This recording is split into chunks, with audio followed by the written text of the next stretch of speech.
Mheshimiwa Mwenyekiti, sasa hivi wakulima wetu wanapitia katika mazingira magumu sana ya upandaji wa huu wa mwani. Mheshimiwa Mwenyekiti, naomba nitaje baadhi ya gharama ambazo wakulima wetu wanazopitia sasa hivi na thamani ya mwani sasa hivi wanapokwenda kuuza katika soko. Mheshimiwa Mwenyekiti, mkulima sasa hivi ananunua kamba shilingi 7,500. Lakini mbali na hilo pia, ili aufunge huo mwani anatakiwa awe na tai.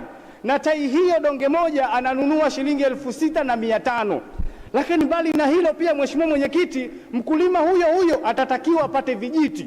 Na kijiti hicho anakinunua shilingi 800.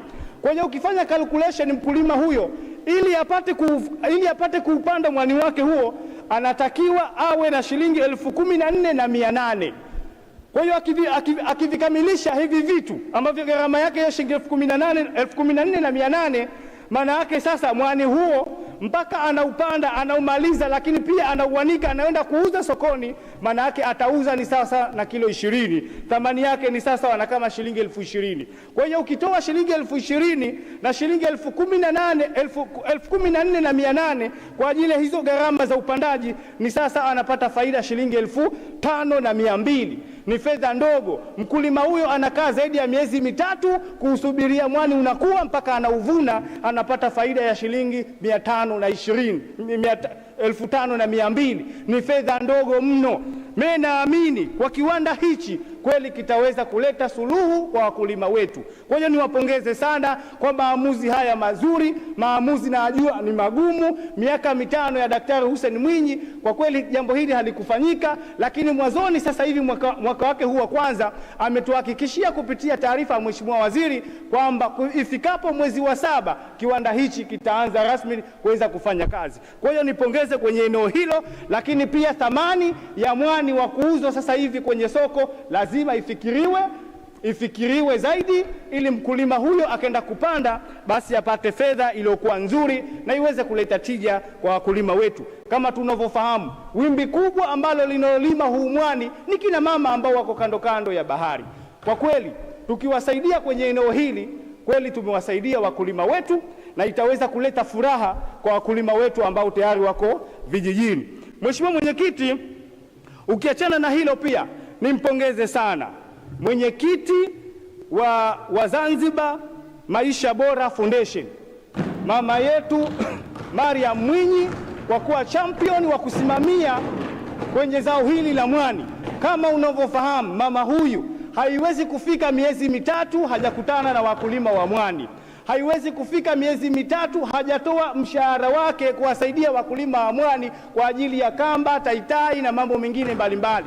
Nilitegemea kwenye hutuba hii mama Mariam Mwinyi atatajwa, lakini kwa bahati mbaya sana hajatajwa. Kwa kweli, Mheshimiwa Waziri, utapokuja kuhendo hapo, naomba huyu mama lazima umpe baua yake na lazima huyu mama mumpe zawadi yake kwa kazi kubwa ambayo anaoifanya katika nchi hii kwa ajili ya kuwasaidia wakulima wa mwani. Kuna kijiji cha Matemwe, kuna Kijini, kuna Pwani Mchangani pamoja na Nungwi. Tunafahamu kuna sheria ya tangazo la serikali la mwaka 2022 ambalo linatambulika kama ni MIMCA. Mheshimiwa Mwenyekiti, sasa hivi kumekuwa kuna changamoto kubwa mno, hususan kwa hawa wanufaikaji wa hii fedha ambayo inatokana na hifadhi ya Mnemba.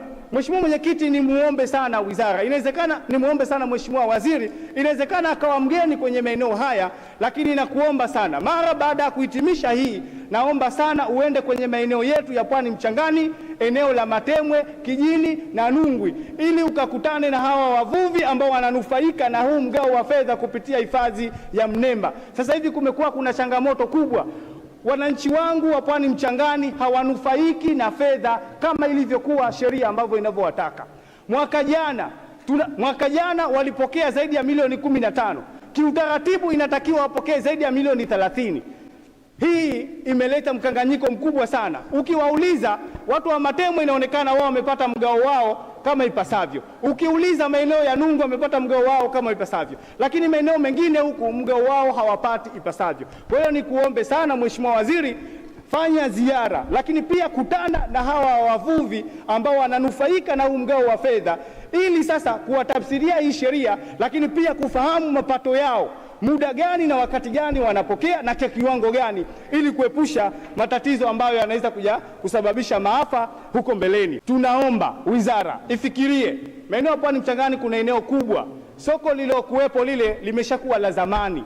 Tunaomba tuboreshewe, tujengewe soko la kisasa, lakini soko hilo pia litakuwa na cold rooms, lakini pia litakuwa na mtambo kwa ajili ya kuzalishia ile barafu chenga. Hii itasaidia sana. Kama unavyofahamu, maeneo yale yana utalii, watu wanavua sana, lakini kwa bahati mbaya sana soko lilokuwepo linaonekana la kizamani ambalo haliwezi kuendana na nyakati hizi. Naamini Mheshimiwa Waziri, ukitujengea soko pale itakuwa tayari umetengeneza haiba nzuri, lakini wavuvi wetu nao watafurahia, samaki watapatikana vizuri kabisa. Naamini itasaidia sana.